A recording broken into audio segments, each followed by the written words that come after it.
Good morning and welcome to PUC on this, our last day with Reverend Steve Wilson.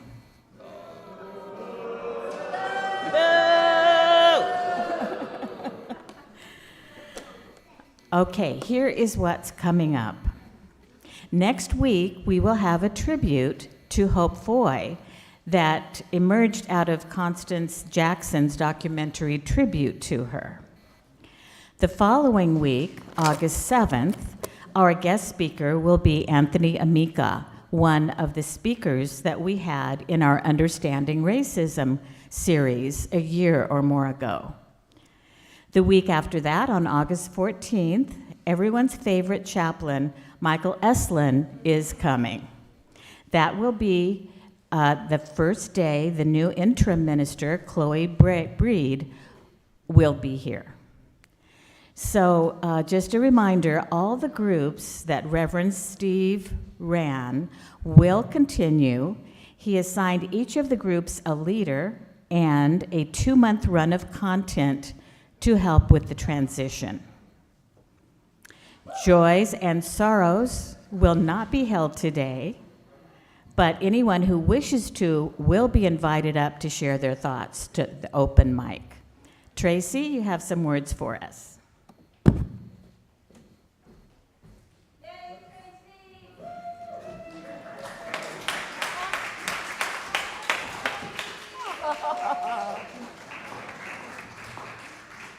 Well, geez, thanks. May I say, what a beautiful, beautiful. Isn't that lovely? That was given as a gift. That was our the church's gift. Yeah. Is it a scarf or what do you call it? A stole, beautiful stole. Anyway, from the congregation, just gorgeous. Thanks for the memories, PUC 2017 to 2022.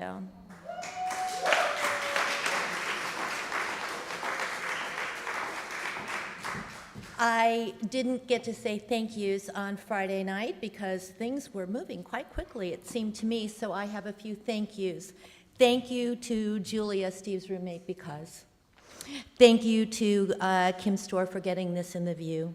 Janet Kisner, Jill Muke, Ruth Stewart, Chelsea for all the decorations and pulling everything together.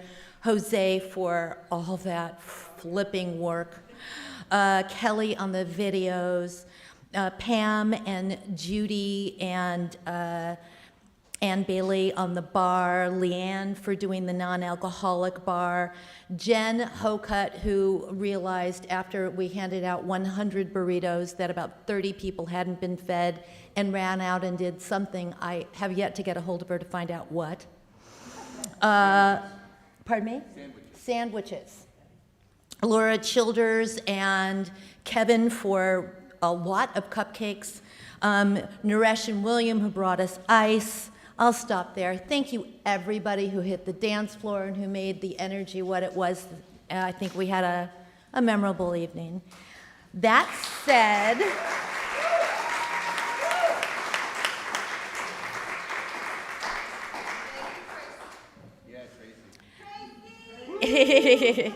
that said, me pulling together the roast and all of that, there were a few people who I was unaware were planning to roast after all, and I was unable to adapt in the moment.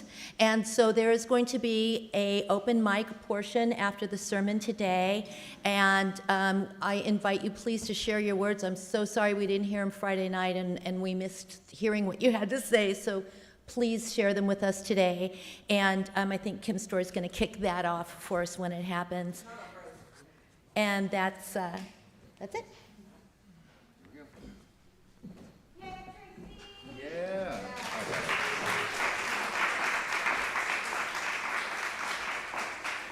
Leanne's going to read our chalice words, and I will light the chalice. Finally, a candle worth my presence. Never too late. These chalice words are by William Schultz. Come into this place of peace and let its silence heal your spirit. Come into this place of memory and let its history warm your soul. Come into this place of prophecy and power and let its vision change your heart.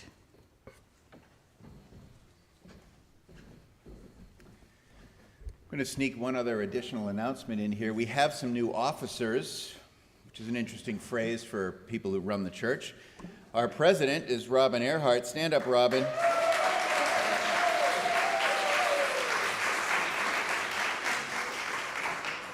Our president of Vice, which is appropriate, is Kim Prado-Storr.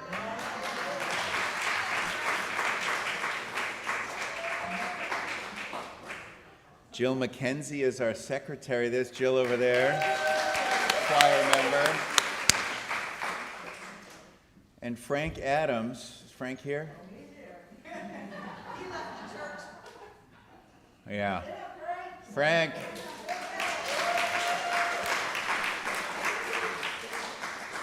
He's the treasurer. That's who we thank. Where's Craig? Is Craig here? They're always late. All right. He can be late. Frank, you're allowed to be late when you're the treasurer, just so you know. It's all good.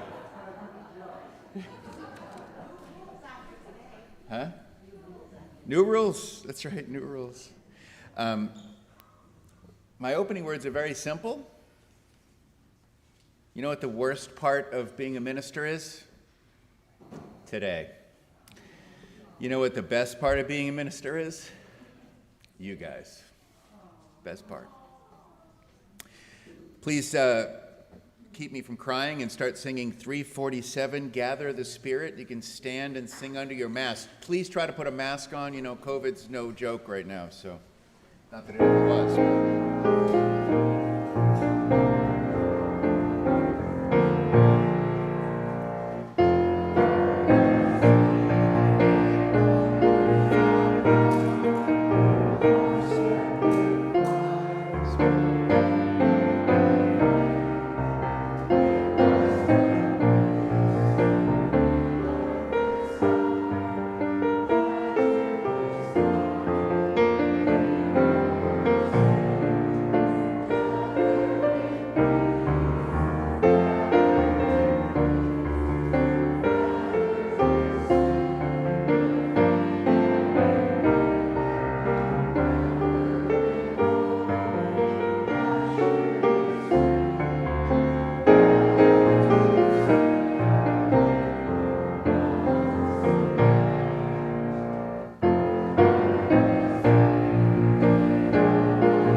Cal, am I on? Yeah.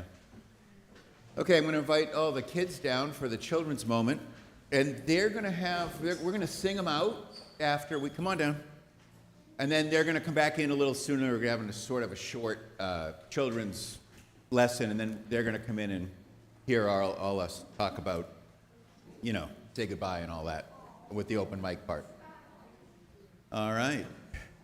So here's a little story about what's fair and equal. And so this is a great, you guys should all listen to. There's equality, right? And then there's fairness, and they're connected, but they're not the same thing, are they? Nope. And then there's equity. Do we know what those things are? Yeah, they're confusing because they fold together and we think one is the other and the other is the other thing. So I'm going to tell you a quick story. So there's these two brothers, and they're twins, and they're pretty much, they want to be fair. So everything gets divided, right? They got a room. They divided their room with a line. Many kids do that. If you get this side of the room, don't come on my side of the room, you know, that kind of thing.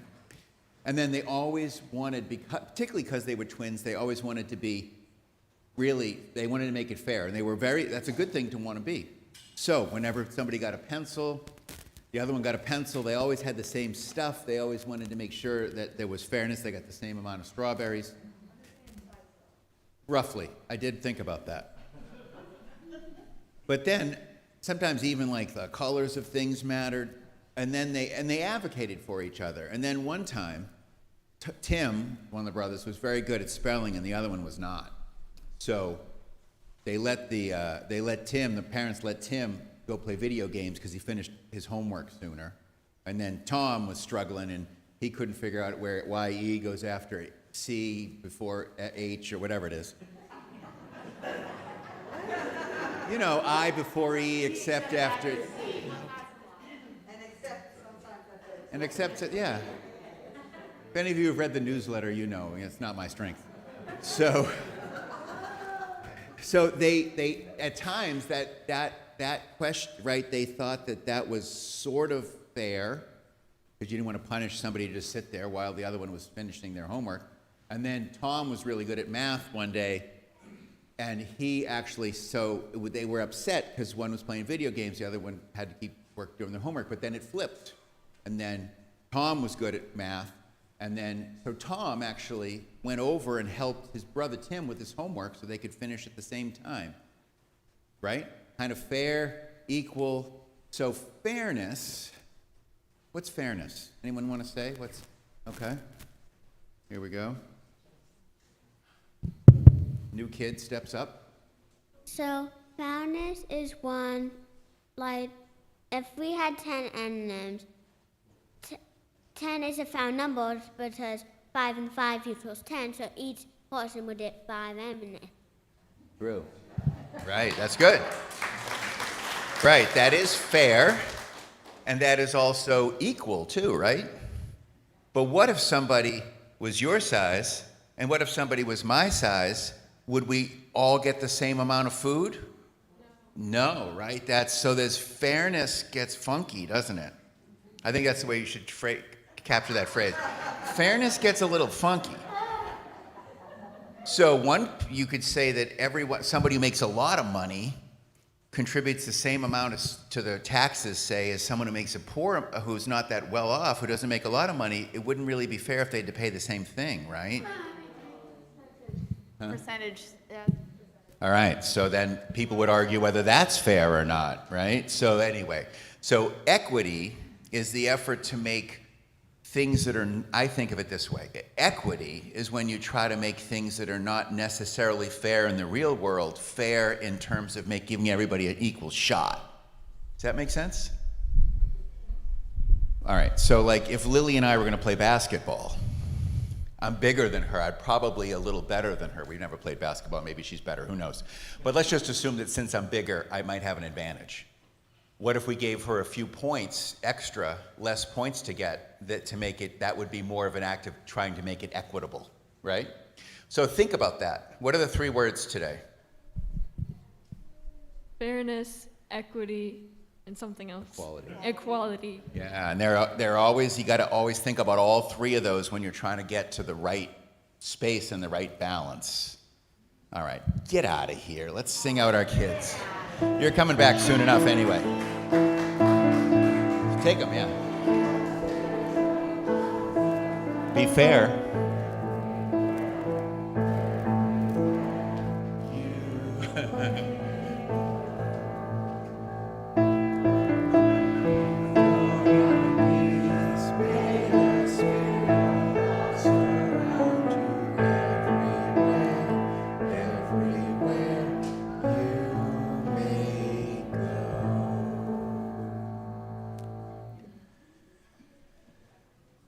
Are we going to sing Bravest Fire?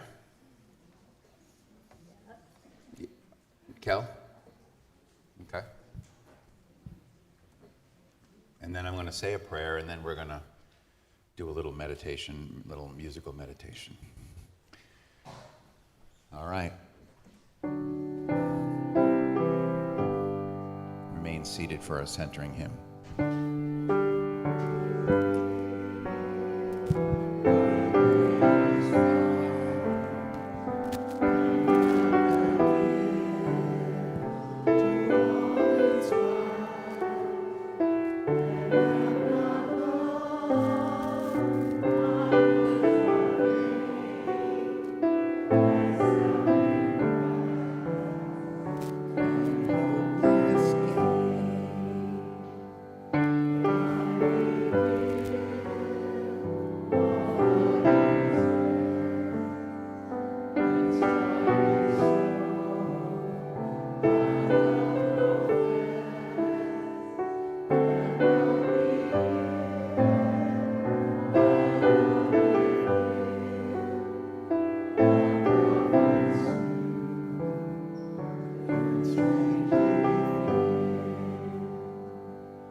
I have like 10 favorite hymns. That's one of them. I love that hymn. I always find it just such a challenge. Let's find a still spot to hear this prayer. To me, prayer and meditation is the quiet calisthenic of stillness. We work to do nothing to try to drop down into ourselves and away from our egos and the self we keep on the surface. I encourage you to think of it as odd that a life of prayer and meditation so often brings to the surface the will to soar as a human being, like Muhammad, or the willingness to demand of yourself, like the civil rights freedom fighters 60 years ago did, and the willingness to put yourself in harm's way. Isn't it funny how stillness, at its best, can make you do the most remarkable physical things? As you sit, I invite you to stir with the energy to love.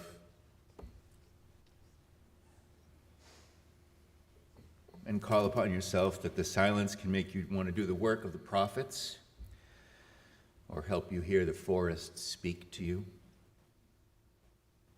The quiet doesn't have to bring God's voice to your ear or bring a message from the spirit world in the song of a crow to work. It just has to cultivate your desire to listen deeper than usual. So sit still and think the things people who don't talk think. When we do those things together, as friends and fellow seekers side by side in the pews, we bond ourselves together in a magical way. So drop into yourself for this moment in the quiet company of friends and fellow seekers. And in that silence, may we call upon ourselves to live up to the challenges that face us May we hear and pursue our best selves and our truest calling, both as a church and as individuals. Then may we do that together, pulling each other towards peace and harmony. Amen.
Wow.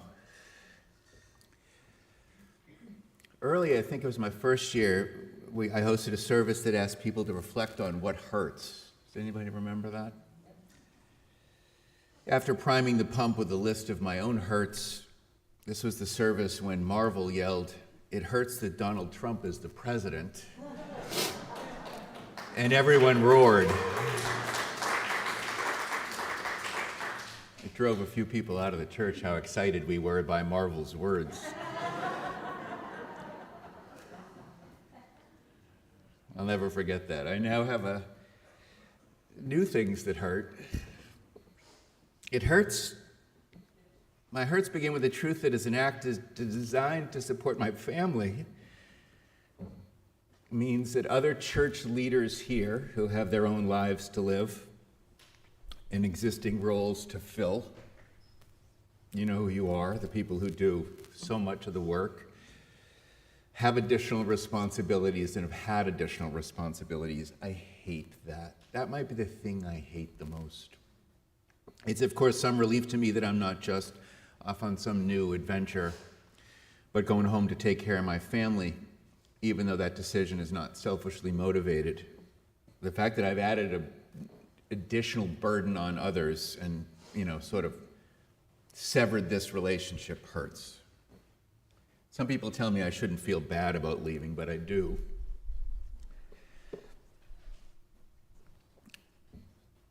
And I want to feel bad about leaving. The place has treated me so well, allowed me to be me, unfiltered. I'm so grateful for that.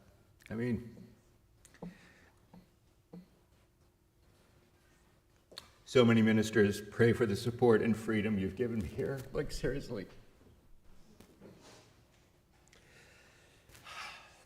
So I want it to hurt, and it does. It also hurts to know that life is enough of a zero-sum game, and certainly not all that you can't do one thing well without somehow saying goodbye to other things. That just sort of sucks. If you're a football fan, you might be aware that there's a relatively new rule that coaches can challenge a referee's decision, and they can do that as many times as they want until they get 2 of them wrong. Then they don't get any more challenges.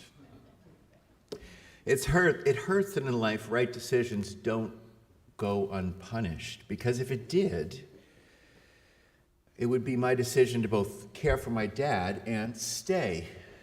I should be able to do both. It just hurts that you can't make one good, understandable new decision without sacrificing present ones. In a perfect world, life should expand to allow all your good decisions that any person makes, and that your life is shortened only when you start to make bad decisions.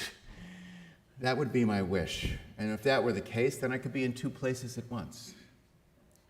I've I've also, it hurts because I've been here just long enough now to have about the perfect balance of life here in California as I have back east. Just about the same. And just at the point when I've really come to feel at home here, I'm going to pull that apart. I'm going to throw whatever I haven't pre-shipped back home or Allison's taking in her van across the country, or I've sold, and throw it in a different gray 2009 Prius and take it back across the country to a town further away from the beach and with far worse weather. That was supposed to be funny.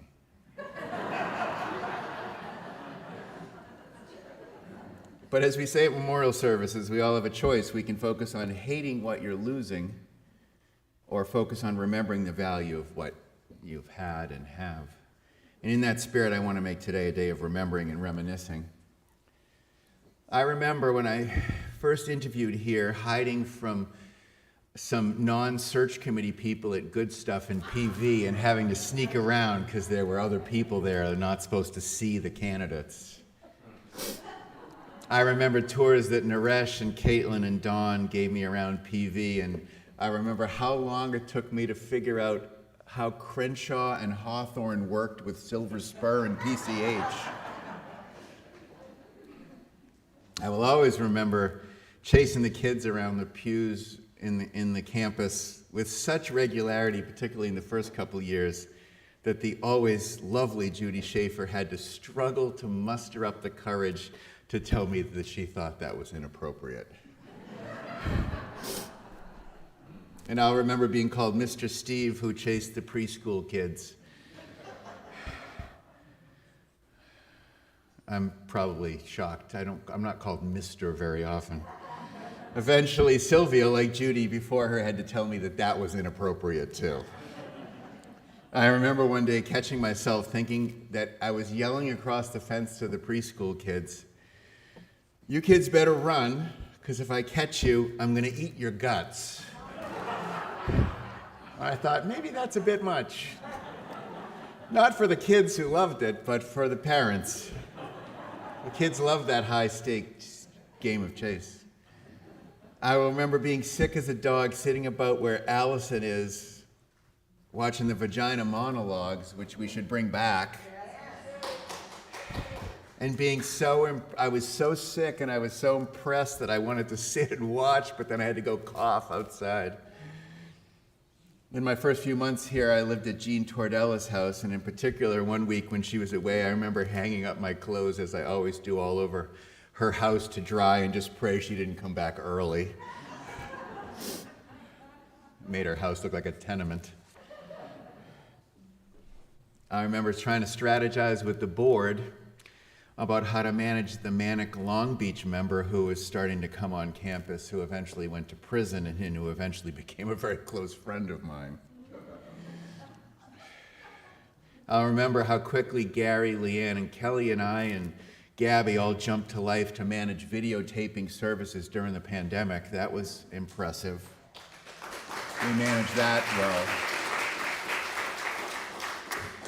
I'll remember many movie nights at Kim and Naomi's. That's for sure. I will struggle to try to forget Noel with his shoes off, feet up, reading us one of his well-written, very novel, but reliably off-topic writing assignments. I'll remember the first of many times I went to visit Godfrey up the hill. He said, "Follow me," up behind the gates, and I remember watching a man who could barely get into his car, barely hold a fork at our food lunch, drive like such a bat out of hell up the hill to a place I'd never been to that I couldn't even keep up and got lost. Godfrey. I remember my room at Jim Michael's house as a place that I've never really slept better at. I remember the one thing I really looked forward to doing before I arrived being the potential of long bike rides up the Strand, which, true to form, I actually did. I made a regular habit of that most of my time here. I will never forget watching the Patriots beat the Rams in my apartment on the Strand. Some of you were there. And throwing the football around on the beach at halftime And just remembering you can't do that in Boston in February. I will miss my office, which has shifted regularly from orderly to sparse to cluttered and messy to utterly disgusting to pristine and then back again to a room mostly filled with books and boxes everywhere. I'll remember in-person facility and board meetings with Mike and Bruce and Tara and John Einhorn, who in my first couple years here managed the building and largely the church in between sips of scotch. East Coasters don't drink at meetings usually, or even church events for that matter. Damn stuffy East Coast Unitarians. I remember standing right here on the first day I auditioned, and up on that hill over there, I was watching, they turned out to be goats, but I thought they were sheep. It was a beautiful day. Everything was green, and I thought to myself, what a weird Shangri-La this place is. I was like, where the hell am I?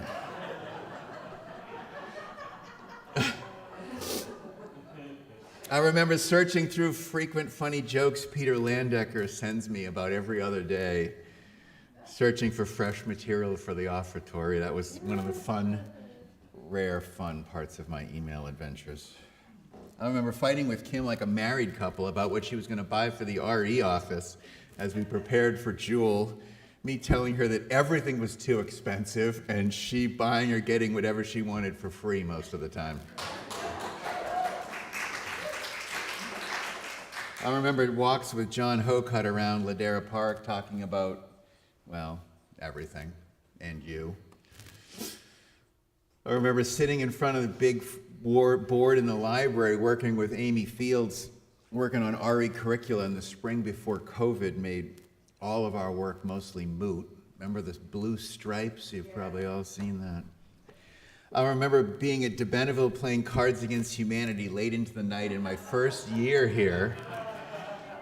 And remember thinking, for a minister, I was just a little too good at that scandalous game, and maybe it was time to go to bed. I remember Seekers in all its incarnations, always good in all its forms. I remember meeting Mary Ann Stein in the parking lot, and we had a long conversation, and I said, you know, maybe this church probably isn't Christian enough for you, and that being exactly what drew George and her back here for the years they were here. I'll remember 11 a.m. Tuesday Zoom calls with Eve.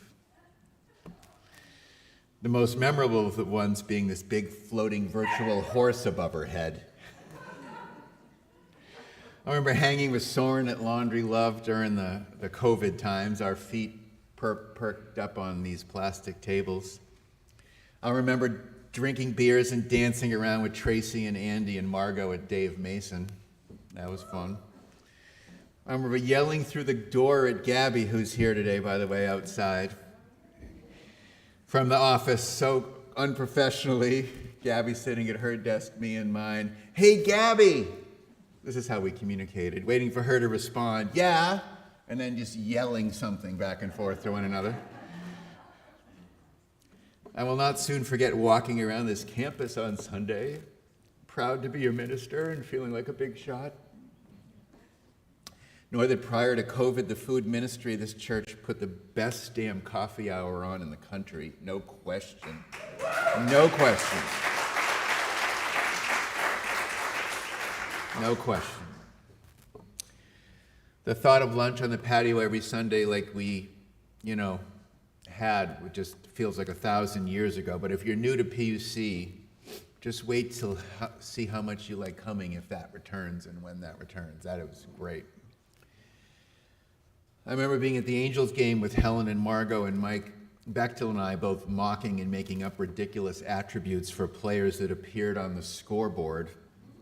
I remember Robin Earhart's cute, anxious text to me, and Louise Allison's soft voice and gracious hospitality on the visits, and Rachel Brunke's earnest passion to turn Fleet Week into Peace Week.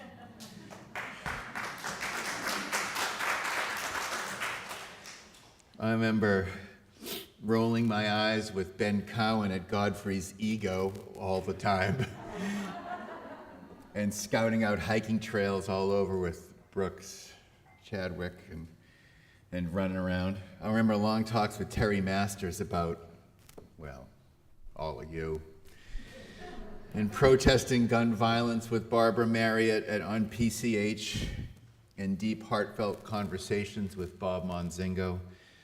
Bob's a man who provided me a living example that he may just be right. Maybe not everyone has inherent worth and dignity. Just kidding. Props to Bob for holding true to our words and our UU call for the cultivation of character and deeds over identity. I admire Bob for that. I remember talking to sweet Lillian Light a few days after Ollie died, and her saying to me, and she's got dementia, not entirely with it, and I reminded her that Ollie just passed away a few days before, and she said, yeah, death, it's a problem. I'll remember Dale Osborne and I in Joshua Tree sitting feet up around a pool drink, dreaming about a desert retreat, and crossing paths with Jim Peterson on the bike path on the Strand. That was always fun. I remember when I was talking to a parishioner on the patio and that little impish Miles Dempster walked up behind me and dropped a whole handful of dirt and stones into my pocket.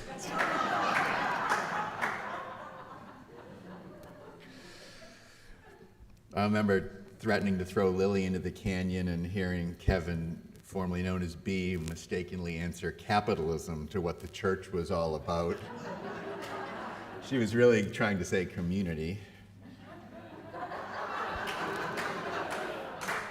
I remember the many times, they're going to come in a minute. I remember the many times I called up Judy Schaefer on the phone with any kind of, I always sort of referred to her whenever there was something controversial. I'd call her up and I'd say, hey, Schaefer, what do you think about this?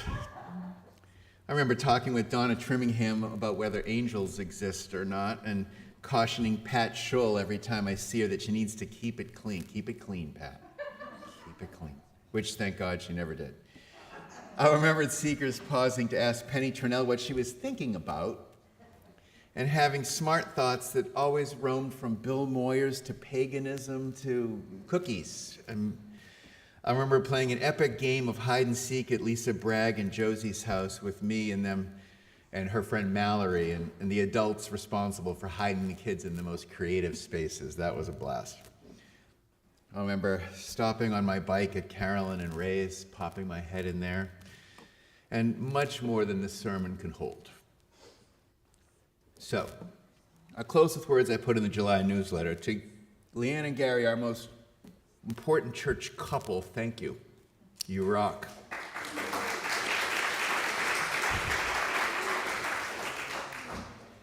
To that broad sweep of broads, sorry, I couldn't resist, between 60 and 90 who mostly run this church, from all our Barbaras and Melissas, both with one L and two L's, and from Andrea and Donna and Barbara Marriott and Marlene and Gail Goulet, from Karen Merkel to Melissa Garcia, and Lynn Taylor, thanks for who you are and what you do.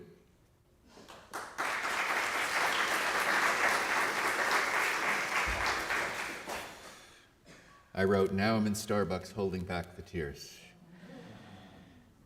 And to the list of treasurers and finance people, from Randy Ripley, who sort of preceded me, to John Einhorn, to Trish Bosco, to Tara, Greg Garcia, Craig Lee, to Margot, and now Allison, and poor Frank.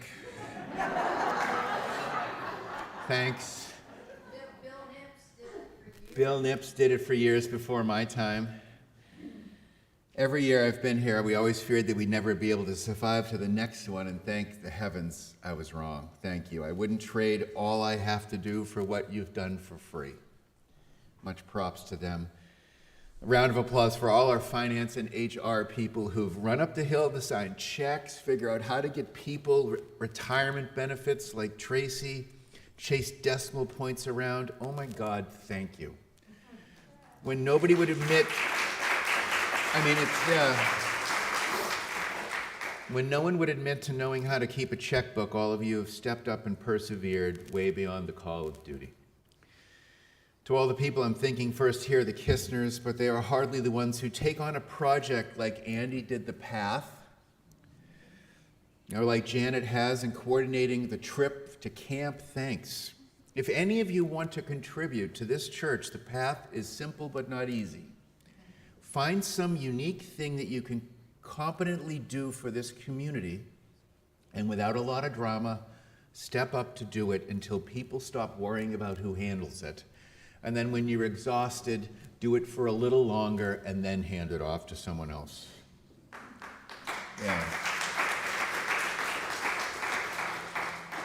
My prayer for you and all the yous I didn't mention is that your next full-time minister thinks about you with the love and respect that I have for you. That's my wish. We have a beautiful building, but it's not about the building or the view, really. And I think of myself as a pretty good lay sociologist, and why this place isn't full beyond capacity is beyond my capacity to understand. And obviously beyond my capacity to change. That saddens and sobers me. I'm proud of myself for maybe not always working as smart as I could here, or really, frankly, trying to improve the weaker parts of what I don't do well. I didn't really make much gains in that avenue, but I did always work hard, and I always dug in. So I'm proud of myself for that.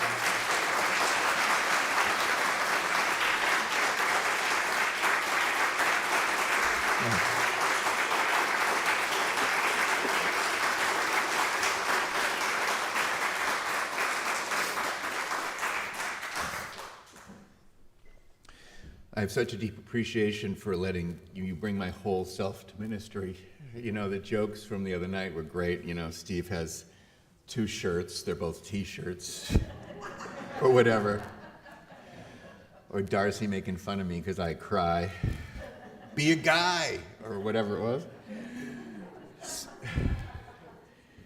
So thank you all. And so being at PUC, sorry, Tara, not Pacific Unitarian. It's always fun because of you. You all deserve a private letter, and I'm running out of time, and I've written a big letter to Chloe about how to run this place. It hurts. I went to see, with Chelsea and Dan, and Kelly, we went to see the musical Avenue Q, and for a very long time, it stuck with me, their closing number. Much of that musical stuck with me. The things are sadly only for now. It's the chorus.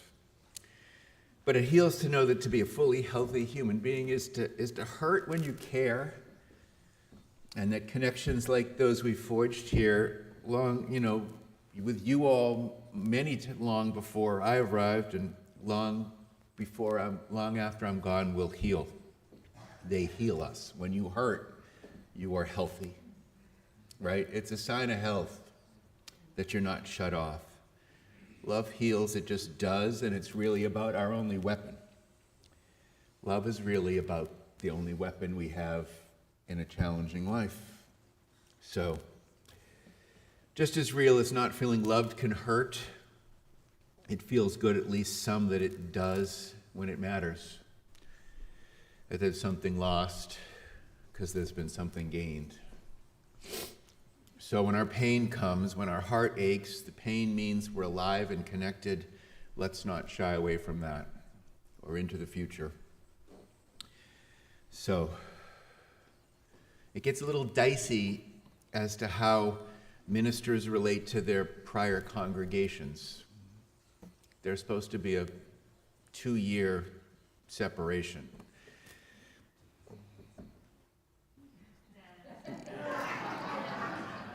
We'll leave it unsaid. May the love and the connection and humor and the goodwill that we've all shared linger as it always will. Amen. Yeah.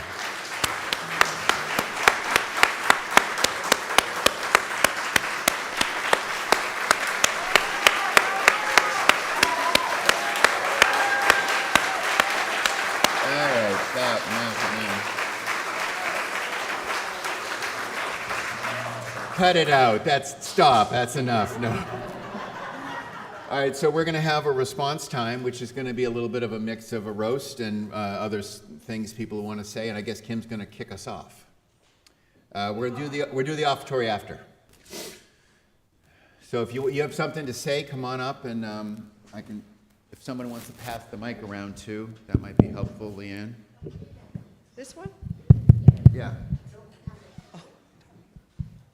I'll sit over here. I'll stand over here. They make it look so easy in the movies. Hello? All right, I'm just going to read what I wrote in the newsletter, and then I have a little thing for you. I You don't look know how to do uncomfortable, this. which makes me happy, but keep going. So, Steve.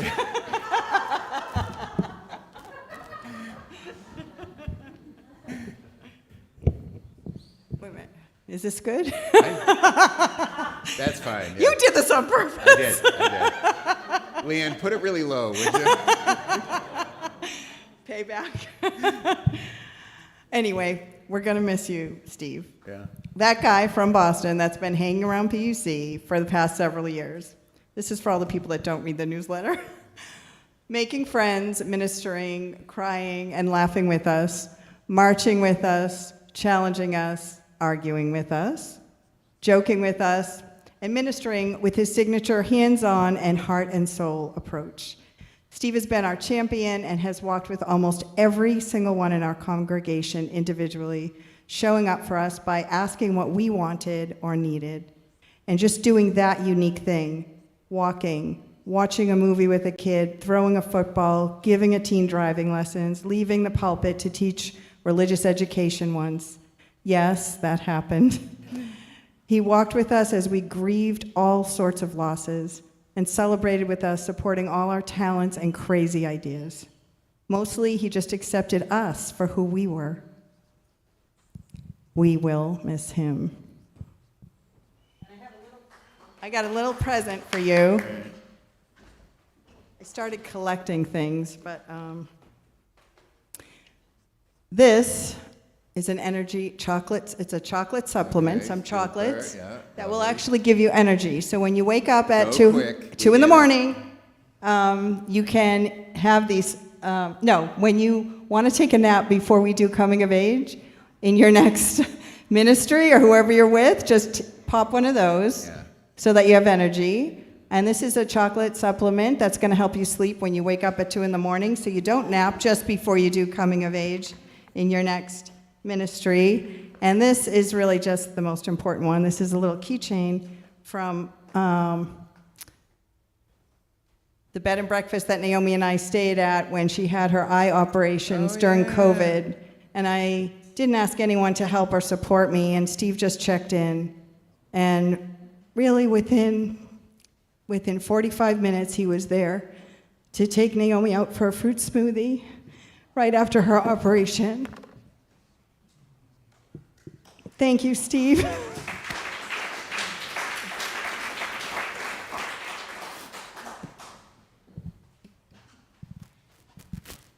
Thank you, Kim. I'm Carolyn Waters' son's name Tank. Carolyn Waters. This stand is up in the here? spirit of the roast. Okay. I'm Carolyn Waters. This is in the spirit of the roast the other night. All right. Pastor Steve's interest in Bigfoot, his upcoming movie, Yeah. tracking Bigfoot around the country, kind of makes sense because his sermons often take off in alien directions. Pastor Steve's athletic stance, shifting his weight from one foot to the other like he's about to take the field, makes sense when you consider he also cleans gutters at PUC and moves prodigious quantities of permaculture garden soil. Pastor Steve's slippery support for almost any parishioner's heartfelt views makes sense when you consider that he tolerates unvaccinated person in our midst. Pastor Steve's assurances, perceptions that we pay him a lot, make sense when his personal donation helped finance our solar panels, put them over the top. Is he really environmentally committed or just rich? He's rich. Thank you.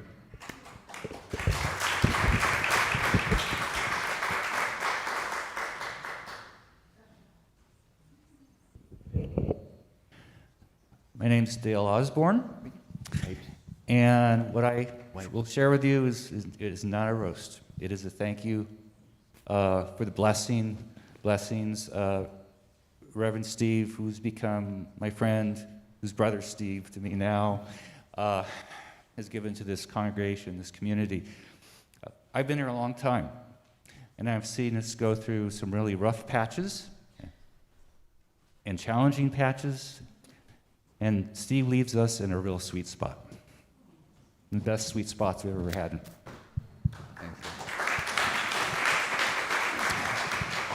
And I'm blessed because, one, thanks to Steve and Severin bringing my daughter Tara in her first professional gig, playing the bass here, and being at the grand music event we had earlier in the year, and then bringing back my dear wife Stephanie to play harp, which I just really thank for my family. What I'll end on is, Steve mentioned our desert trip. Yeah. And I'm always proud and honored I got to share a really beautiful place I know on the earth, which is the Mojave Desert, Joshua Tree area. And all I know is that our journey as friends, brothers, continues. And I know one day you'll be back and we'll be sitting once again on the edge of a desert road as twilight fades into night and the silhouette of the mountains is gone, and then there's beautiful, amazing, sparkling stars. We shall see that again. Thank you. True, Dave. True. Yeah.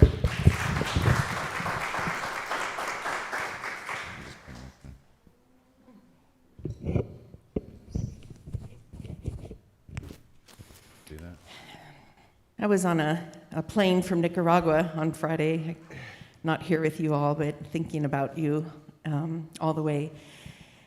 Many of us remember that when Reverend Steve came, and the process we're going to be going through now, of interim and then the search and everything. When he finally landed here, we were not well as a community. We were broken after John Morehouse, and who's a wonderful soul. And I just, as you were speaking today, we're so much stronger. And I haven't, been around a ton. I wasn't really around on Zoom, but the feeling I have in this room is not just love for Steve, but I feel that we all really love each other. And we really love this church, and we love this message, and we love our 7 principles, and whether we grow this house or not, what we share has to grow bigger, and it is growing. It's because, you brought us together. This is big. This is bigger than one person, one congregation, who we are. Thank you, Steve, for being so great with kids. As a teacher and kind of a campy, fun teacher myself, I really love the way you've always been with the kids. Thank you so much when my mom passed for your help and your kindness and your heart. And I just, you're always someone I felt I could go to as a minister. And I grew up an atheist, so it's like, wow, I got a minister. I've always felt also, and I think you two, we're almost the same age.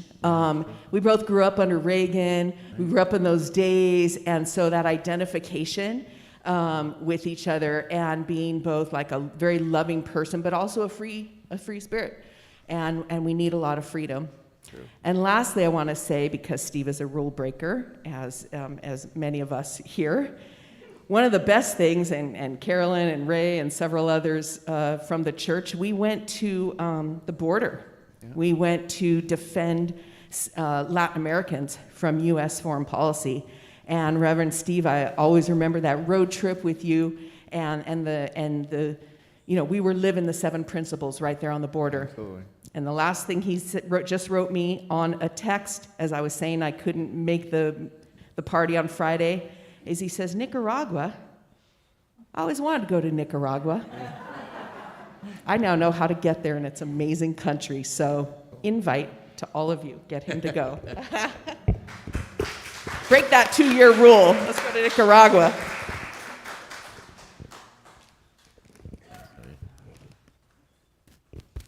This is a roast, but it's a true story as told by Reverend Steve to a writing group. So here we go.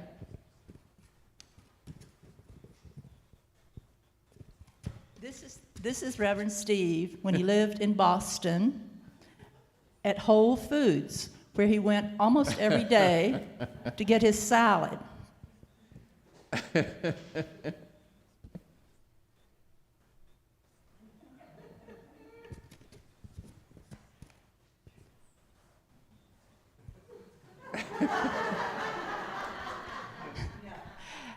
After he felt that the prices were so outrageously high, as they are at Whole Foods, that he would sort of level the field, and in the name of justice,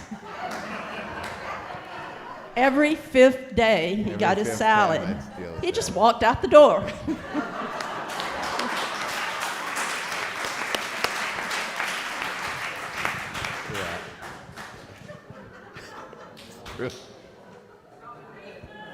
Free food. I wasn't going to come up, but what's a party without a crying Kistner, right? That's right. So anyway, I'm Janet Kistner, also known as one of the crying Kistners, and Steve and Andy and I were talking this morning about that, something we all have in common. I was part of the search committee, and I was fondly remembering this morning on the way up, and then Steve brought it up.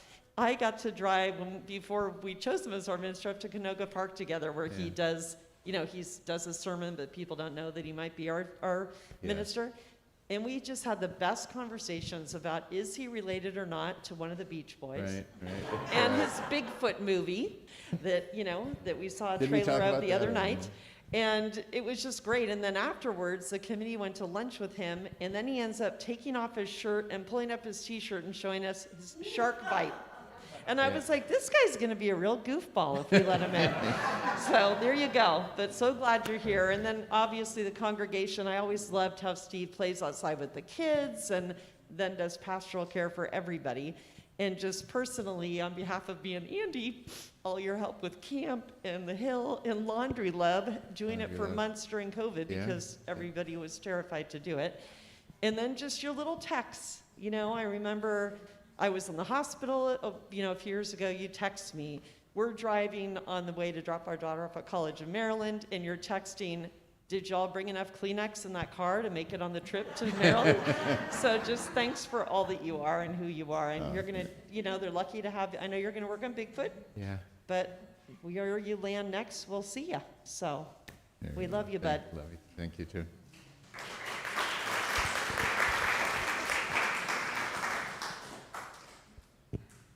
I'm Naresh Deo, and I also had the privilege of being on the committee that was instrumental in bringing him on board. In fact, almost all the initial meetings were secretly held in my office in PV. Okay.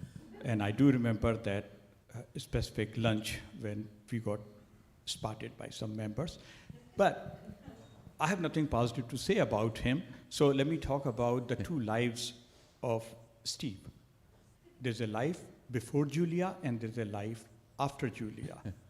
In the life before Julia, Steve has the distinct honor of being the UU minister with the largest number of couch, futons, and air mattress surfing. And very often, very often, without the knowledge of the people whose house he was in.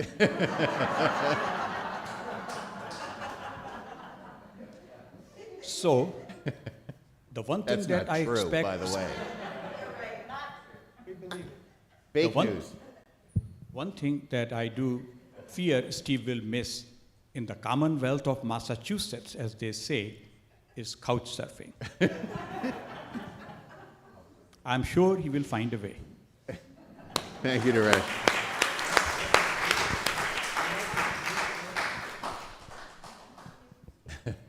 Sweet. Hello. Can you hear me? Yep.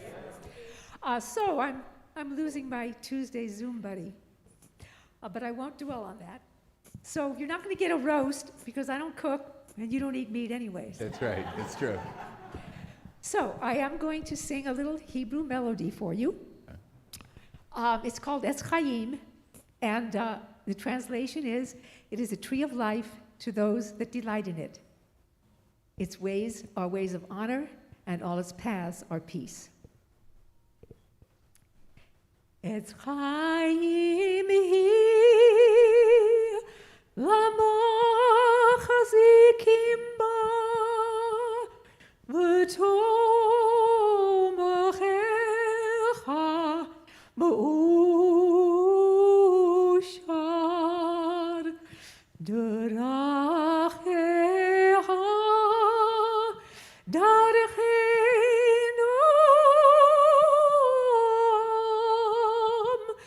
v'chol netivotecha shalom.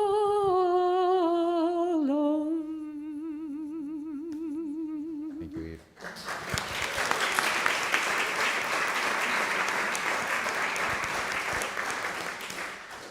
I'll be performing a bris later on today, so that's good. Right, get good spirit. Hey, everybody. When you find Bigfoot, I'd love to see your Nobel Prize. Thank you. Bring it on back.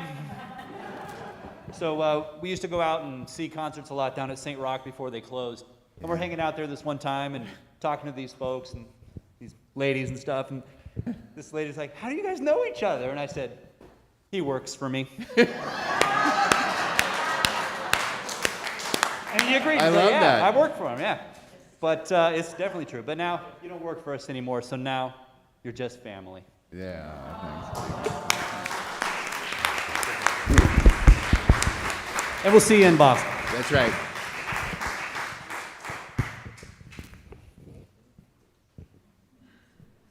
Hey, the first time I remember seeing you, you were running around with the kids, I believe, and that was special because we need kids. Also, thank you for showing up to the hospital when I didn't even know it because I was not. And every day until I was awake. And for the many times when you came for me or for my mom to just make sure we are going okay. The one time I called them in a hurry, going, my mom's in the hospital and I can't be there. And thanks for understanding. I know I'm a little bit a crazy person and sometimes I yell out things I shouldn't, but thank you for understanding.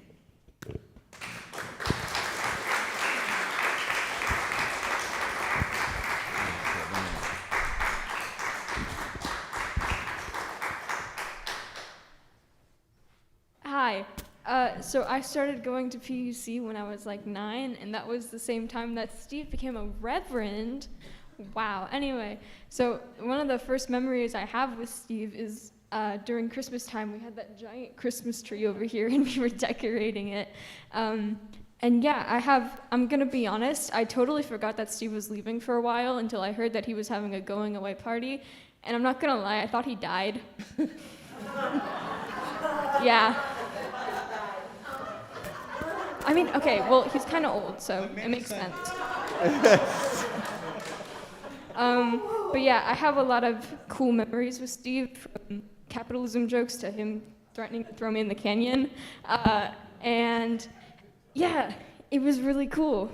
And yeah, that's basically it. So yeah, Thanks, Steve. Kev. Thank you.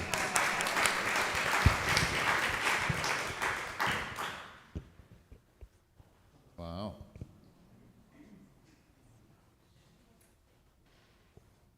So it's sad to me that Steve has to leave because he's nice and helpful. Yeah. Thanks. That's all I have to say. Thank you, Olivia. That's very sweet.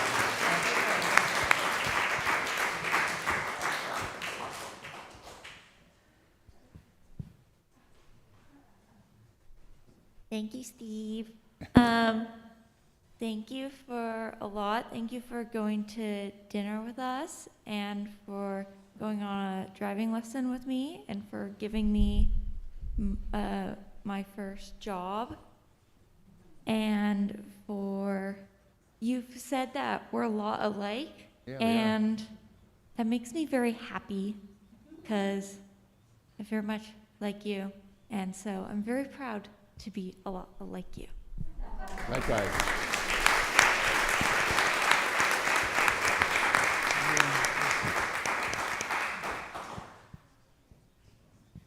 Okay, my turn, I guess. Okay. Yes. Anyways, so Steve came here when I was 9 because that's how math works, and wasn't it too funny? And Steve threw me in the canyon and fed me to the coyotes. That's all. That's always been, and yeah, that's always been fun. And when standing over there, I remembered, oh yeah, you helped us move. I did help remember you that move. that That's true. happened. I've helped a few people move. And a few people helped me move, too. So yeah, I made a lot of good memories. Thank you. Thanks, Alex. And we're What gonna about miss torturing you in the bouncy house? that too. The bouncy house. I Yeah. planned that in the bulletin list, but I forgot Yeah. about it. But yes, playing in the bouncy house, always hanging out with the kids. Yeah. Yeah. I threatened to end your sister's dancing career You many did times. do that many times. Many times, yeah, many times. Yeah. That's good. Thank Good you, times. Alex. Cool.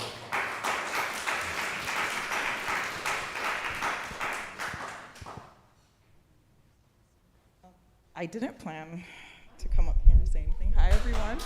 Yeah, welcome back. I know. I miss all of you, too. I've been tortured staying at home, watching these kids all day. I just can't wait to be back. So, like For I said, about a week.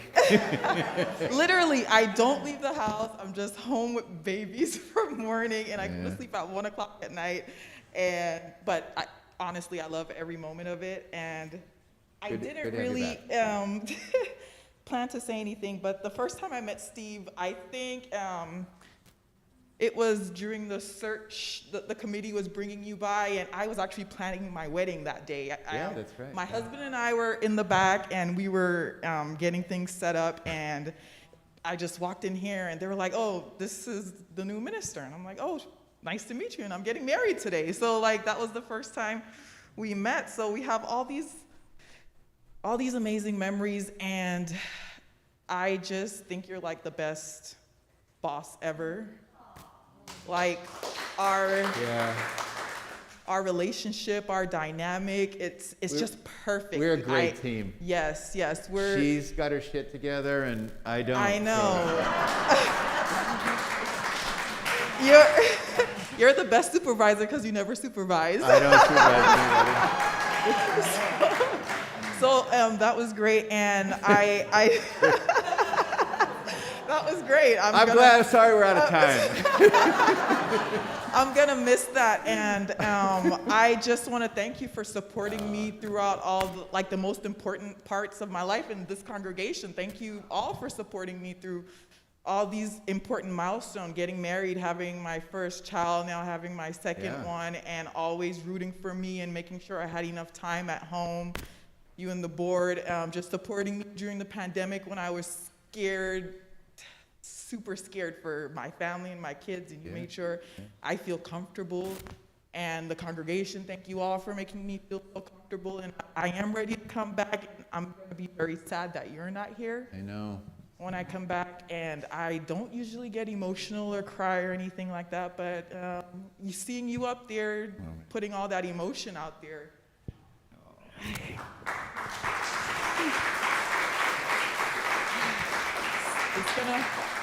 It's gonna be hard, and I hope we stay in contact, and I thank you for everything you've done for all of us and bringing us all closer together, and yeah, this was an amazing experience. Thank you. Thank you.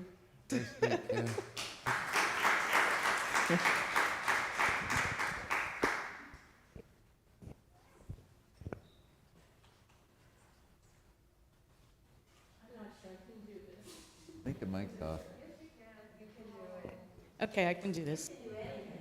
Yeah, you can do anything, Kel. I can do anything. I truly believe that. Who tells you that? You do. I do. It's true. Steve tells me I can do anything because I believe that, and he supports me in doing anything. I'm Kelly. I came up here during COVID. Steve let me bring my work up here, and I just never left.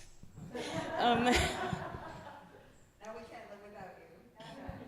Sure you can.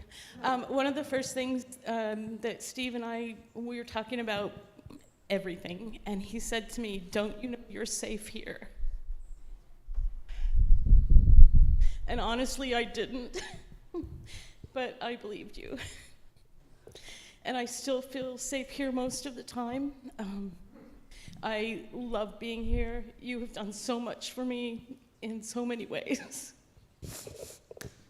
And I'm gonna miss you. Yeah.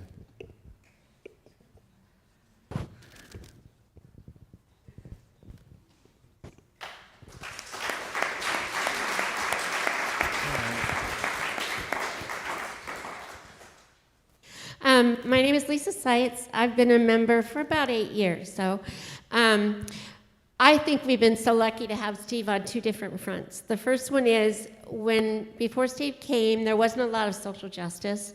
There was not a lot of environmentalism that I saw. And so it's a pleasure to come every week and know that those things are uppermost for the church. And the other is, as you all know, I've had a lot of surgeries. Chelsea's had a lot of surgeries. And I would wake up, and there would be Steve, and I'd go, oh, my God, he's so smart. I have to really make sense. And and I'd have all these drugs, and I'm going, duh. And so I'd really want to have a good conversation, and my brain was just not there. So every time that we've needed something, Steve has been there for us, and I love his support for the choir, which is, everything to me here, and support for all the things that are really important in our life and in the life of the world. Wow.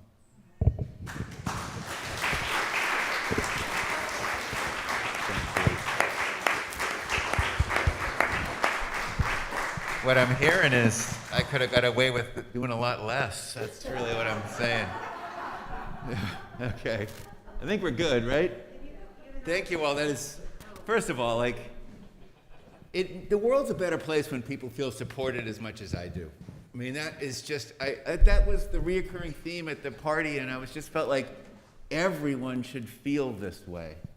Everyone. And I hope we can create a world where people do feel as supported as I do. And this has probably been the most important thing I've ever done, is be your minister. So, that's not lost on me to hear those nice words. It's really meaningful.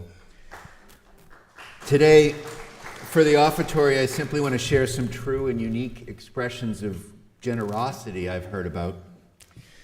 There was a woman in a New York City subway who, departing the train, realized she picked up only one of her gloves. And with the doors starting to close on the subway, she was realizing she was going to be unable to get in and grab the other one, so she took off the other glove and she threw it into the subway car. Right? In the middle of the war in Yugoslavia now, roughly 25 years ago, a concert cellist, exasperated and frustrated, put on his concert attire, grabbed his cello and stool, and walked out into a crater in the road where earlier that week 22 people were killed. This is sort of a famous story. And for 22 days, amid sniper fire over his head and mortar shelling, he played a courageous impromptu memorial for them. My third story is a woman in the Wilmington, Delaware UU church one day called her minister, it was Patrick O'Neill, UU minister Patrick O'Neill, over for coffee one day, and crying handed him a check for the church for $1 million. Reverend O'Neill asked her, "Why are you crying?" To which she responded, "This feels even better than I thought." There really is only one way to follow up on those readings about the kind of gifts people give. This is my last day. This is your last chance to have that feel-good moment.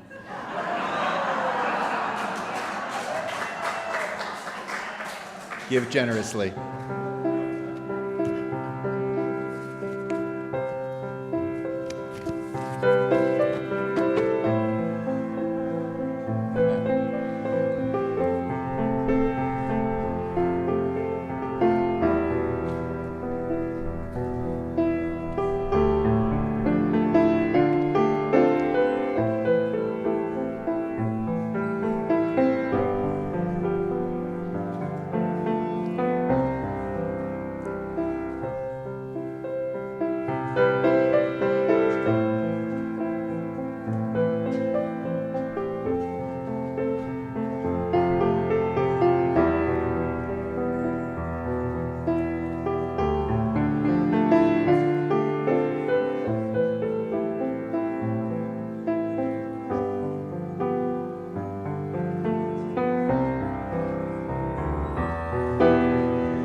And now for the affirmation of gratitude.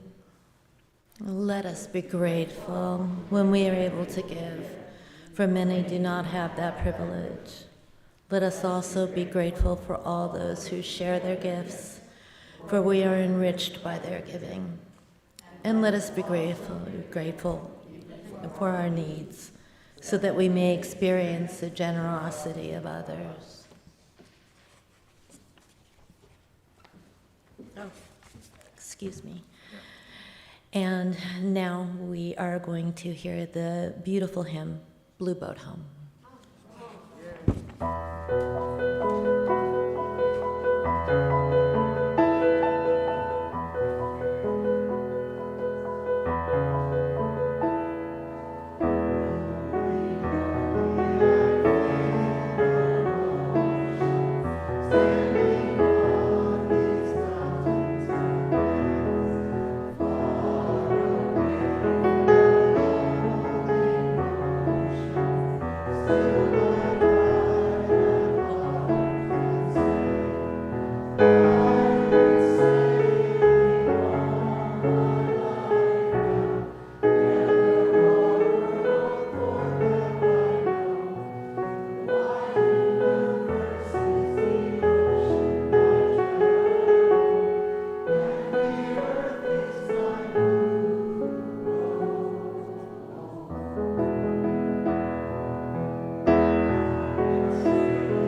really feel like I'm permanently saying goodbye, even though you never know.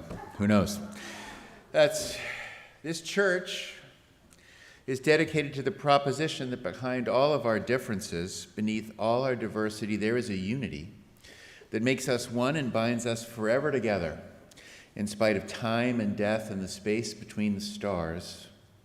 We pause in silent witness to that unity.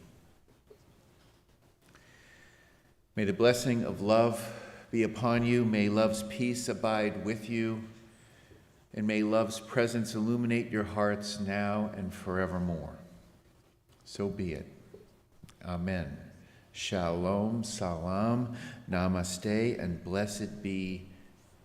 And now our service truly begins. Amen. What do you got up your sleeve, kid? Okay, for the postlude, a few months ago I heard a song and I said, oh my gosh, that just sounds like the last song we should play for Steve.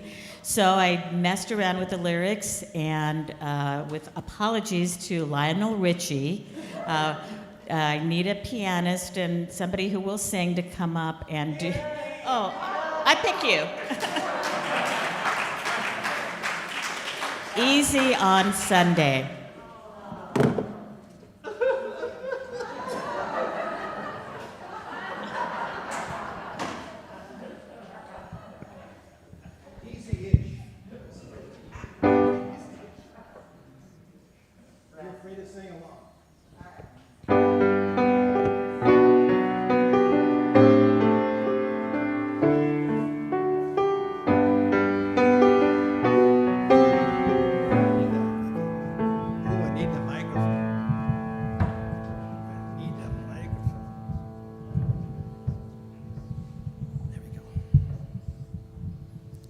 Take two.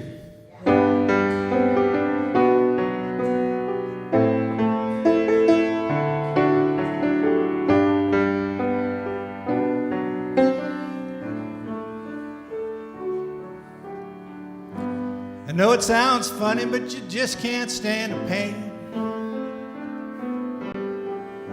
Steve, you're leaving here tomorrow. Seems to us, Steve, you know you done all you can. We've seen you preach love through our sorrows. That's why you're easy. You're easy on Sunday morning.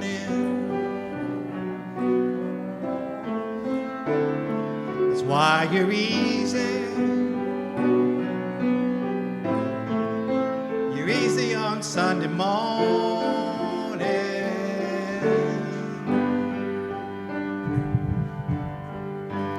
Why in the world would we want to put chains on you?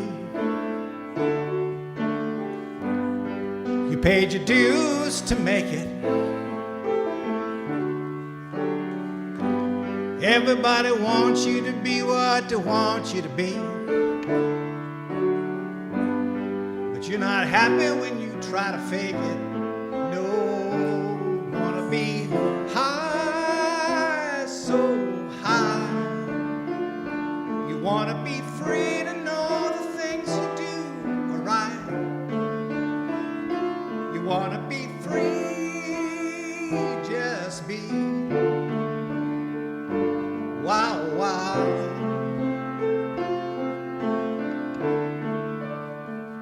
That's why you're easy.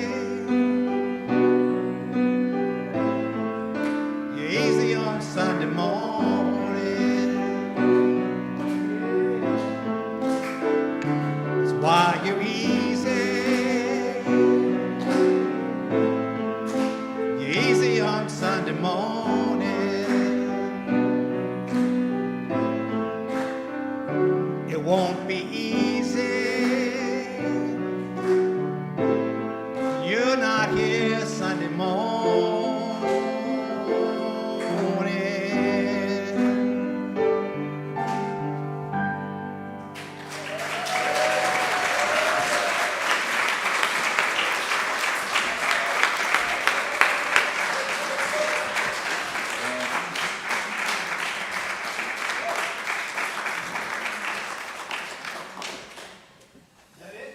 I'll close with words I said to my grandmother in some of the last few days of her life. We were in the car, and I used to take her out to breakfast, and then when I was dropping her off, when she clearly wasn't well, I turned to her and I said, "Get out. Just go."